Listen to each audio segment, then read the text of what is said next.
बिस्मिल्लाह रहमान रहीम। आज साड़ी किसान बैठक हुई है। किसान बैठक के तमाम तंजीमां ने, जिले भर दियां काश्तकार तंजीमां, सियासी तंजीमां ने शिरकत की है और मुतफिका अमल बनाया है। किसान बचाओ तहरीक के जेरे तमाम असं एहतजाज करांगे और अगर इन्होंने साडे आलू ना एक्सपोर्ट किए, इन्होंने कोई बाहर गल ना की, बार्डर ना खोले, अगर बार्डर खोल के बंद करने खोलने थोड़ा काम है। अगर साडे आलू ठिकाने जाना थोड़ा काम है। अगर तुम जाता तो चीन के रस्ते लैके जाओ, ईरान के रस्ते लैके जाओ।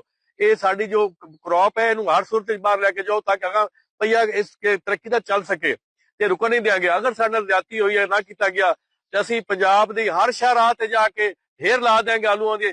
कमिश्नर हाउस दे ला देंगे, पंजाब असैंबली दे ला देंगे, डिप्टी कमिश्नर हाउस ला देंगे। अस तो मरे ही पे हैं, अस तो मरे ही पे हैं। असीं कहेंगे फिर लै जाओ इत्थों कट के, जो दोबारा इत्थे आलू लगणगे या तुसीं खाओगे तो फिर पता लगेगा। तुसीं सारे मुतफिक हो इस गल नाल?